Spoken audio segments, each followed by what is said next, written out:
내가 이렇게 긴 이야기를 할 줄은 몰랐어요. 여러분, 제 얘기를 들으시고 세상에 이런 일이라고 하실 수도 있겠지만 이건 꾸며낸 이야기가 아니라 제 인생에서 하나하나 겪어온 현실입니다. 나는 올해 70이 훌쩍 넘은 여인입니다. 평생 나쁜 짓 한 번 안 하고 가진 게 있으면 나누고 어려운 사람 있으면 외면하지 않고 도와왔어요. 그런데 왜 이렇게 내 팔자가 기구한지 가끔은 하늘을 원망하게 됩니다. 어렸을 적 제 세상은 오직 두 사람을 중심으로 돌아갔습니다. 나를 키운 어머니와 3살 어린 남동생. 아버지는 내가 아직 어릴 때 병으로 먼저 세상을 떠나셨습니다. 어머니는 그 공백을 메우려고 낮에는 식당, 밤에는 공장에서 일하며 하루 24시간을 쪼개 쓰셨죠. 피곤해서 눈이 시뻘개져도 우리 남매가 배고프지 않게 하려고 애쓰시던 분이었어요. 그런 어머니 덕에 나는 아버지의 빈자리를 느낄 틈도 없었습니다. 오히려 어머니는 늘 말씀하셨죠. 승아야, 너는 내 아버지를 꼭 빼닮았어. 눈, 코, 입까지 똑같네. 그 말에 나는 콧등을 툭 치며 웃는 어머니 얼굴을 아직도 기억합니다. 어머니는 집에 있는 시간이 거의 없었기에 어린 나는 남동생을 챙기며 자랐습니다. 놀고 싶을 나이에 내복 차림으로 동생 뒤를 쫓아다니며 밥 먹이고 숙제 챙기고 함께 잤어요. 가끔 내가 혼나서 밖으로 쫓겨나면 잘못한 것도 없는 동생이 울면서 따라 나와 주었죠.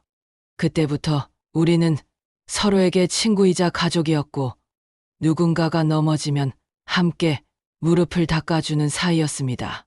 내가 19, 동생이 16이던 해, 어머니가 허리를 크게 다쳐 일을 쉴 수밖에 없었습니다. 나는 졸업을 코앞에 두고 있었지만 대학은 생각조차 할 수 없었죠. 돈을 벌어야 했거든요. 그 시절 나는 억울하다는 생각보다 내가 나서야 가족이 버틸 수 있다는 마음이 더 컸습니다. 공장 기숙사에 들어가 주야로 일하면서 일주일에 한 번 집에 갔습니다. 그때마다 남동생은 버스터미널로 마중을 나왔죠. 누나, 공부나 해. 뭐하러 나와? 그러면 동생은 웃으며 누나 성적 떨어질 거면 애초에 공부 안 하지. 이렇게 말하며 내 가방을 들어주었습니다. 언제 이렇게 컸나? 그 녀석이 나보다 한참 커진 모습이 참 대견했습니다. 그렇게 시간이 흘렀습니다. 내가 벌고 동생이 벌고 그렇게 우리 둘이 번 돈으로 어머니는 드디어 평생 일만 하던 삶을 내려놓을 수 있었습니다. 낡은 장판 위에 앉아 뜨거운 차 한 잔을 들고 아휴, 이제 살 것 같다 하고 웃던 어머니의 얼굴. 그게 내가 본 마지막 환한 미소였습니다. 은퇴한 지 몇 년 되지도 않아 어머니는 몸이 급격히 약해지셨습니다. 젊을 때부터 몸을 혹사한 탓이었죠. 결국 우리는 어머니를 떠나보냈습니다. 그날 이후 나는 남동생과 단둘이 남은 세상이 너무 넓고 차갑게 느껴졌습니다. 서로를 붙잡지 않으면 무너질 것 같았죠. 그래서였을까요? 내가 가게를 차리고 싶다고 했을 때 동생은 내가 부탁하지도 않았는데 자기 돈을 내밀었습니다. 그 덕에 나는 작은 반찬 가게를 열었고 그 가게에서 하루하루 성실히 살았습니다. 동생은 그저 말없이 도와주었죠. 누나, 잘 되면 나도 좋지. 그 말 한마디에 나는 가슴이 뜨거워졌습니다. 그러다 동생이 결혼을 했고 나도 가정을 꾸렸습니다. 솔직히 말하면 내 결혼보다 동생 결혼식에서 더 많이 울었어요. 이제 다 됐다. 정말 인생 큰 산 하나 넘었다는 기분이었죠. 더 신기한 건 내가 임신했을 때 태몽을 동생이 꿨고 동생 아내가 임신했을 때 태몽은 내가 꿨다는 겁니다. 남편은 전생에 쌍둥이였던 거 아니냐고 웃었죠. 내 아들은 5월에 태어났고 조카는 그해 9월에 태어났습니다. 1살 차이라서 나는 둘이 우리 남매처럼 자라길 바랐습니다. 조카는 참 많이도 동생을 닮았습니다. 볼을 부비면 마치 동생의 어릴 적 얼굴을 보는 듯 했죠. 그렇게 조카가 5살이 되던 해, 내 인생에 또 다른 기둥이 무너졌습니다. 남동생이 교통사고로 세상을 떠난 겁니다. 전날만 해도 나한테 생선 몇 마리 보냈다고 전화하던 사람이 다음 날 싸늘한 주검이 되어 돌아왔습니다. 그 비참함을 어떻게 말로 다 하겠어요. 장례를 치르며 눈물도 제대로 못 닦았는데 며칠 뒤 아침 일찍 전화가 울렸습니다.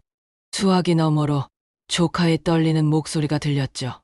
고모, 엄마가 안 보여요. 나는 가게 문을 열 새도 없이 조카 집으로 달려갔습니다. 집에는 어린 조카 혼자 있었고 옷장과 서랍은 반쯤 비어 있었습니다. 화장대에는 메모 한 장이 끼워져 있었죠. 형님, 주경이를 잘 부탁드려요. 죄송합니다. 혼자 아이를 키울 용기가 나지 않아요. 그 순간 머리가 하얘졌습니다. 남편을 잃고 어린 자식을 두고 사라진 여자. 조카는 그 메모의 뜻도 모른 채 김에 밥을 싸먹고 있었어요. 나는 아무 말 없이 그 옆에 앉아 앞으로 이 아이를 어떻게 해야 할지 막막하게 생각했습니다. 그날 나는 조카를 데리고 집으로 왔고 남편에게 상황을 설명했습니다. 속으로는 당연히 내가 키워야 한다고 생각했지만 가족의 동의 없이는 쉽지 않은 일이었죠. 그런데 남편이 먼저 말하더군요. 여보, 그냥 입양하자. 호적에 우리 딸로 올리자. 학교 가면 고모 집에 얹혀 산다는 소리 들으면 애가 얼마나 상처받겠어. 그 말에 나도 모르게 눈물이 났습니다. 정 많고 속 깊은 사람이라는 걸 알았지만 이렇게 힘든 결정을 먼저 해줄 줄은 몰랐거든요.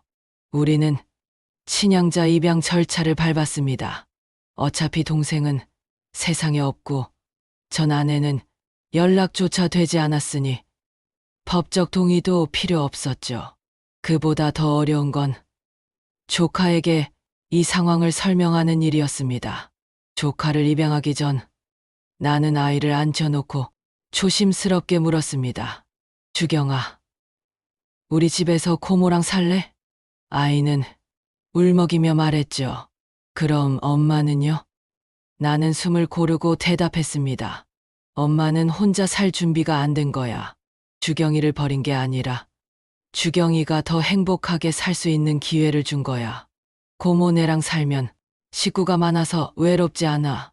오빠도 있고 고모부도 있고 좋지 않니? 아이는 잠시 망설이다가 네, 고모 좋아요. 고모부도 좋고 승준 오빠도 좋아요. 라고 말했습니다. 그 말에 나는 아이를 꼭 끌어안았습니다. 그 순간 이 아이는 이제 내 딸이구나. 그런 다짐이 들었죠. 처음부터 엄마라고 부르길 기대하지 않았습니다. 나는 기다렸고 또 기다렸습니다. 그러다 아이가 유치원에 들어간 뒤 또래 친구들처럼 엄마 아빠 이야기를 하고 싶어 하며 조금씩 우리를 부모로 받아들였습니다. 그리고 어느 날 나를 향해 엄마라고 부르는 그 목소리를 들었을 때 하늘에 있는 동생 생각이 났습니다. 혹시 내가 동생에게서 딸을 빼앗은 건 아닌지 죄책감이 스쳤지만 곧 마음을 다잡았습니다. 동생도 내 마음을 알 거라고. 나는 아이가 차별을 느끼지 않게 하려고 애썼습니다. 오히려 친아들보다 양보를 더 받게 했고 선택권도 먼저 주었습니다. 그런데 아이는 조금이라도 불공평하다고 느끼면 금세 따졌죠. 엄마, 왜 오빠 돈가스가 더 커요? 그런 당돌함의 웃음이 나기도 했지만 때론 조심스러웠습니다. 마음으로 낳은 자식을 키우는 일은 생각보다 훨씬 어려웠으니까요. 사춘기가 오자 갈등은 더 커졌습니다. 어느 날 연락도 없이 늦게 들어온 딸을 야단쳤더니 오빠는 안 그러면서 왜 나한테만 그래요? 나 조카라서 차별하는 거잖아요. 그 말은 내 가슴을 찌르는 칼 같았습니다. 나는 울컥하며 넌 내 친딸 맞아. 그런 말 하지 마. 했지만 이미 아이의 마음속에는 무언가 자리 잡고 있었던 걸지도 모르죠. 시간은 흘러 아이는 성인이 되고 취업도 하고 결혼하겠다는 사람을 데려왔습니다. 나는 기쁜 마음으로 결혼 준비를 도왔고 신혼집 전세금까지 보태주었습니다. 결혼식 날 나는 또 울었습니다. 이제 이 아이도 자기 가정을 꾸렸으니 내 역할은 다 했다고 생각했죠. 그런데 인생이 그렇게 순탄할 리 없었습니다. 결혼한 지 얼마 안 돼 아들이 급성 백혈병에 걸렸습니다. 젊고 건강하던 아들이 순식간에 병마에 무너져갔고 끝내 내 품을 떠났습니다. 그 상실감 속에서 나는 딸이 장례식에 와 주리라 믿었지만 딸은 전화로 말했죠. 엄마, 나 임신 준비 중이라 장례식 못 가요. 부정 탈까봐. 그 말은 내 심장을 찢었습니다. 내가 그렇게 지켜주고 사랑해준 아이가 이런 순간에 나를 외면하다니. 그날 이후 우리는 큰 균열이 생겼습니다. 아들을 떠나보낸 지 얼마 되지 않아 딸이 집으로 찾아왔습니다. 그 얼굴엔 울음기보다 불편한 기색이 더 짙게 깔려 있었죠.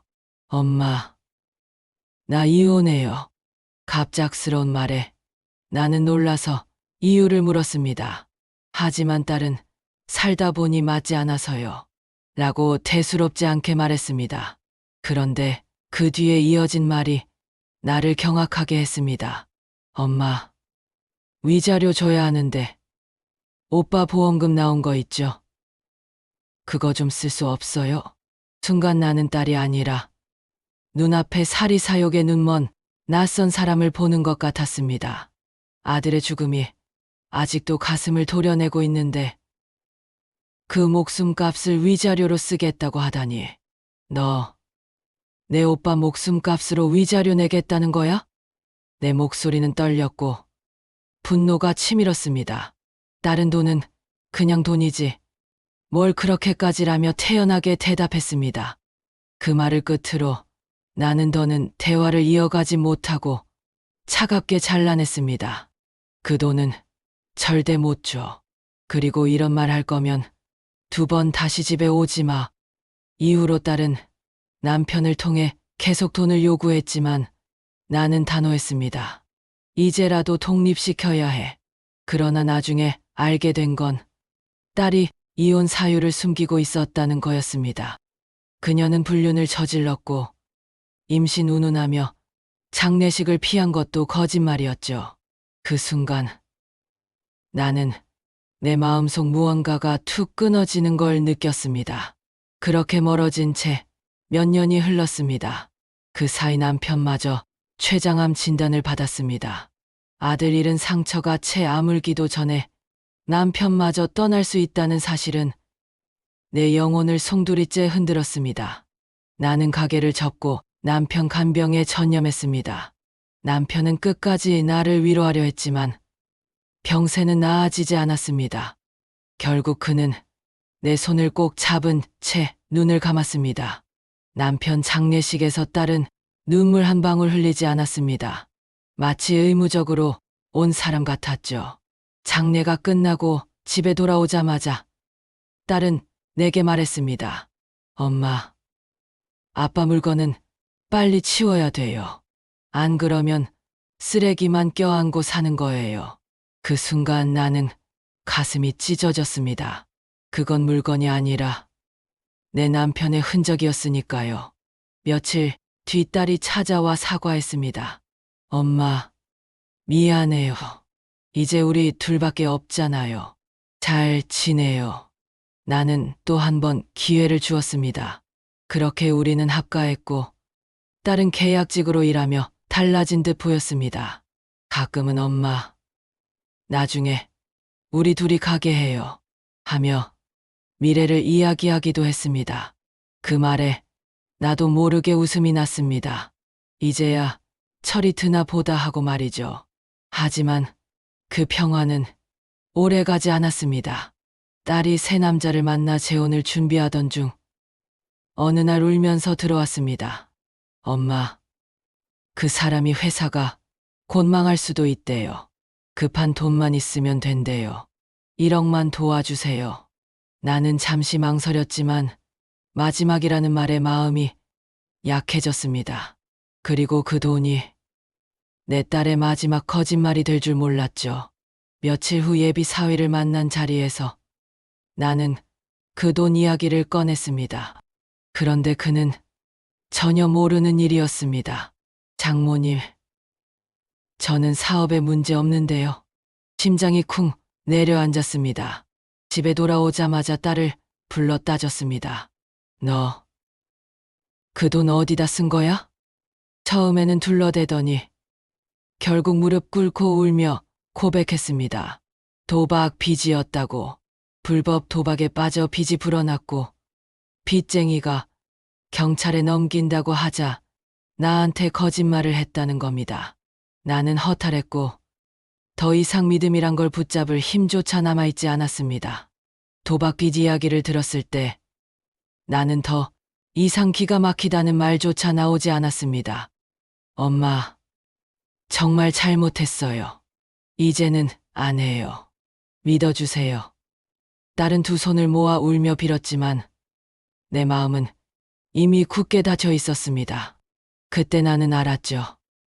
더는 어떤 기회도 믿음도 의미가 없다는 것을. 시간은 흘렀고 내 몸에 이상이 찾아왔습니다. 병원에서 받은 진단은 유방암. 놀랍게도 나는 충격보다도 이 정도면 약과다 하는 기이한 생각이 먼저 들었습니다.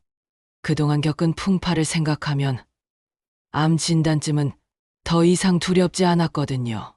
치료 계획을 세운 지 며칠 지나지 않아 딸이 심각한 표정으로 말을 꺼냈습니다. 엄마, 차라리 요양병원에 들어가서 치료받는 게 어때요? 거기 시설 좋고 내가 아는 사람도 시아버지 모셨는데 괜찮았다더라고요. 순간 나는 직감했습니다. 아픈 엄마를 곁에서 돌볼 마음이 없구나. 겉으로는 전문 치료를 위해서라고 포장했지만 속내는 너무 뻔했습니다. 내가 힘드니까 그러는 거지. 강서방이 그러더냐? 그러자 딸은 아니에요. 오히려 강서방이 비용 다 낸다고 했어요. 라며 그럴듯하게 둘러댔습니다.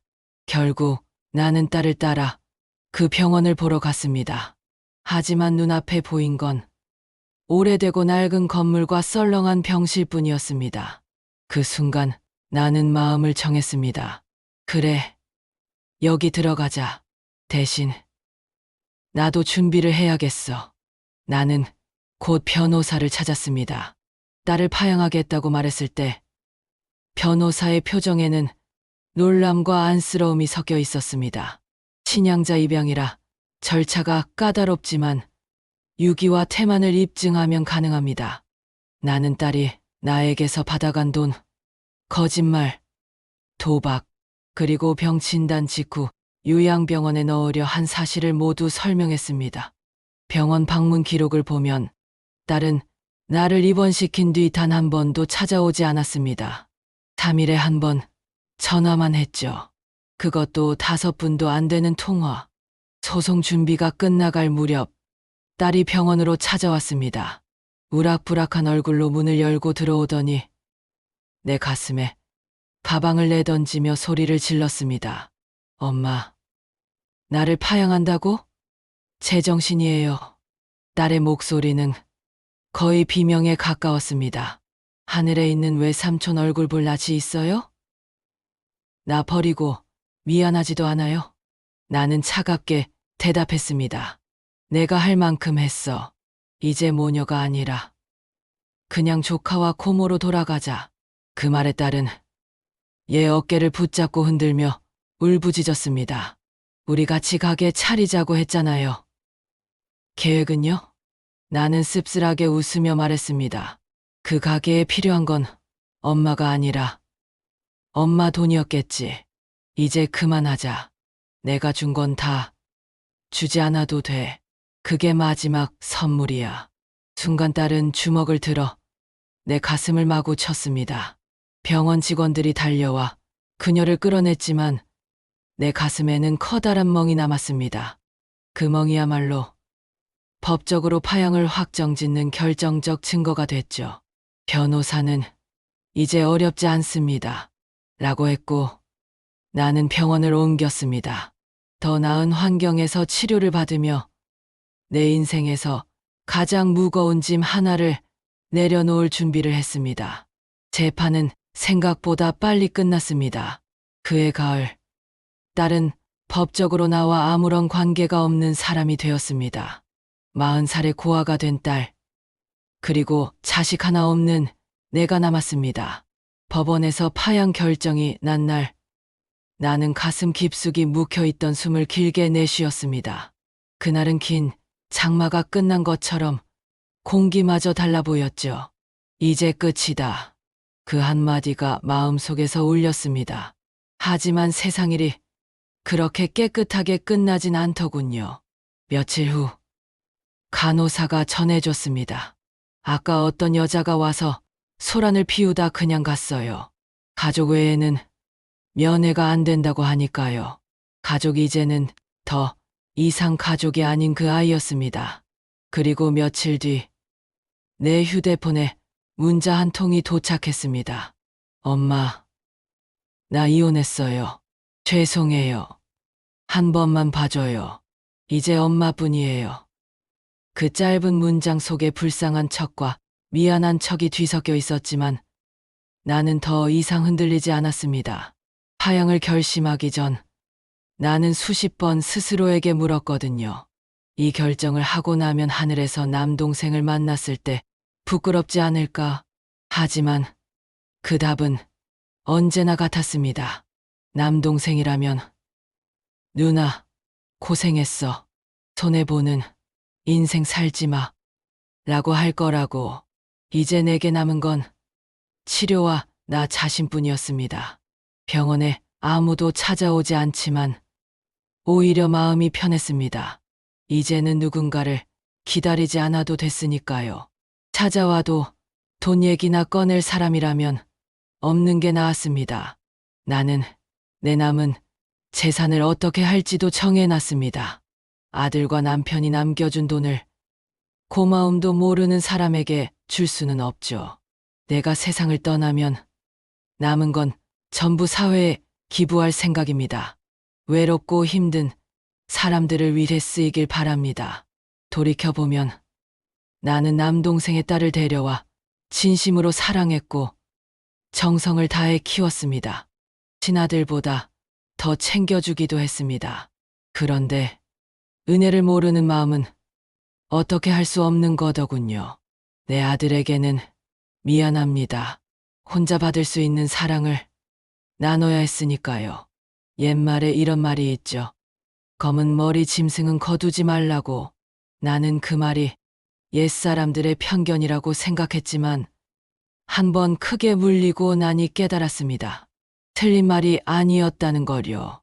그래도 나는 후회하지 않기로 했습니다. 그때 그 선택이 없었다면 나는 동생의 빈자리를 더 일찍부터 견디지 못했을 테니까요. 그 아이가 보여준 웃음, 잠시나마 느꼈던 가족의 온기, 그것만은 거짓이 아니었다고 믿고 싶습니다. 앞으로 얼마나 남았을지 모르는 내 삶. 나는 내 자신을 소중히 여기며 살 겁니다. 그저 나를 사랑해준 사람들의 기억만 곱게 간직하고 그 추억에서 힘을 얻어 하루하루를 버티겠습니다. 내가 눈을 감는 날, 그곳에서 부모님, 남동생, 남편, 아들을 만날 수 있다면 더는 두렵지 않아요. 여러분, 내 이야기를 끝까지 들어줘서 고맙습니다. 혹시라도 여러분 곁에 있는 가족이 당연하다고 느껴질 때가 있다면 다시 한번 그 의미를 생각해 보길 바랍니다. 사람 마음은 준 만큼 돌아오지 않습니다. 그러니 기대를 줄이고 대신 나 자신을 먼저 챙기세요. 그게 내가 긴 세월 끝에 깨달은 가장 쓰라리지만 확실한 진리입니다.